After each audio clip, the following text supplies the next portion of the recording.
Boy Kwame Krakue, current head media correspondent for Mott Magazine, and former CSU Charleston Southern wide receiver.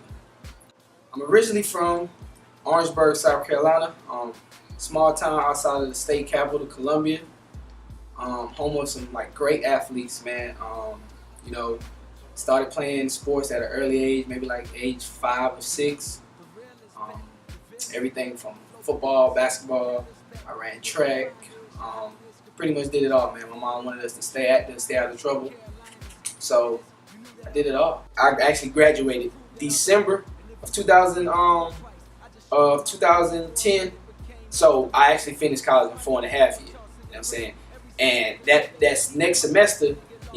Instead of going to school, I was gonna go. I already graduate. But I would walk in May. I would go somewhere, to train. So I talked to my mom. So she was like, well, if you want to chase your dream, go ahead. I'll help you out as much as I can. So I found a place which was a great place, Velocity Sports Performance. It was in Mount Pleasant, South Carolina. And it was real expensive. I think it was like $77 an hour. You know what I'm saying? It was real expensive. That's why I told you, when these guys go to these big schools, they pay like $5,000 and $6,000 and $7,000, for like 2 or 3 months of training. By the day before I went and trained, before I was gonna go to my pro day, I ran. They tested me the week of. Man, I killed it. Man, I ran 4.46, 4.44 in the 40, which was that's a good time. Ran broad jump, almost 11 feet, 10.7, 10.8. Shoot, my pro shuttle, I was low fours, 4.0. 4.0 seconds, 4.1, 3.9s a couple times. L drill, man, was my drill. And my L drill was some of the best. I recorded some of the best times that. That was even at the National Football League Combine that year. And I was 6.54, 6.69, which was elite times. I ended up going, I think it was Benedict College. They had a pro day. A couple teams came out. It was a small school. Maybe 3 or 4 teams came out. I worked out for them. I had a solid day, but they really didn't give us the chance to really really run routes and do a bunch of different things. They was kind of in and out. So it was kind of dang, I was back to square one. And then I forgot to mention, during that time I came out, 2010 was the same year they had the NFL lockout. Man. So they had the NFL lockout. So a lot of the teams were having late pro days, and they really was focusing on trying to get that taken care of, and and they were really focusing on going to the bigger schools, the Miami, the Florida, the Georgia, the Alabama, the Oregon, the USC, and stuff like that. So the small schools, they were like, okay, we'll get to them if we get to them. And so yeah, it was kind of after that, I was kind of a little discouraged, not kind of sort of, yeah, I was kind of sort of discouraged, because I was like, dang, man, they really give me a chance for all this training I was doing, all the work I was putting in, the money I invested. I just feel so I was like, well, what am I gonna do, man? I got a call from Coach Pat Pastoria. He was the offensive coordinator and recruiting coordinator for Chicago Slaughter up in Hoffman Estates, Illinois. He called me. He's like, hey, we want to bring you into camp. Camp starts, February 1st.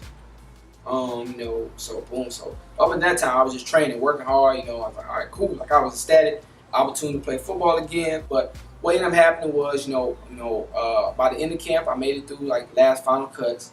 And they ended up releasing me because it was me, and then there was another guy that, he was actually from Illinois. He was local.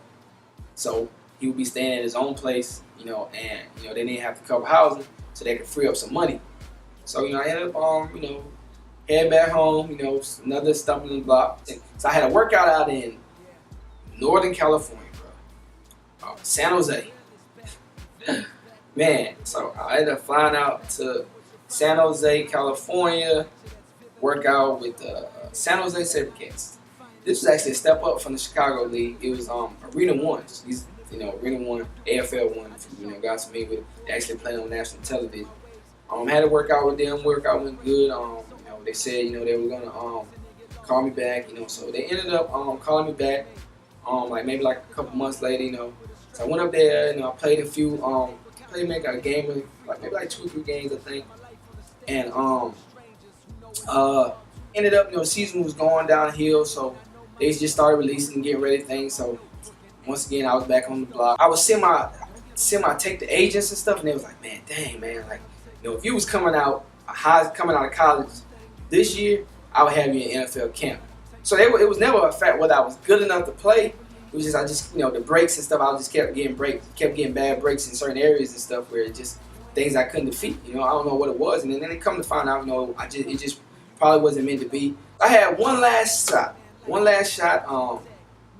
Found out about I sent my tape out. Found out about this new league that they was having called the Professional Development League, PFL, which is, like I said, Professional Development Football League.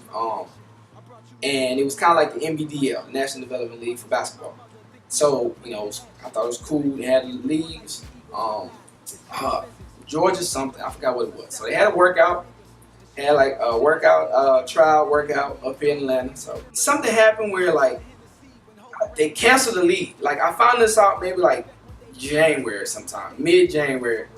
They canceled the league and they weren't gonna have the league no more. So like, I'm like, bro, like, what? All this working I'm doing on training, like they canceled the league. So by that time, bro, I'm like, man, dang, man, like, I don't know, like, I'm thinking it just wasn't meant to be. Went and thought it through, and I was like, all right. I had a degree in mass communication, broadcast journalism, radio and television. That was my degree. So I was like, I always said if I didn't play in the NFL, I wanted to be like a sports broadcaster, or something in sports, I guess, reporter, whatever. And so I'm like, at that point in time, I'm like, man, what am I gonna do?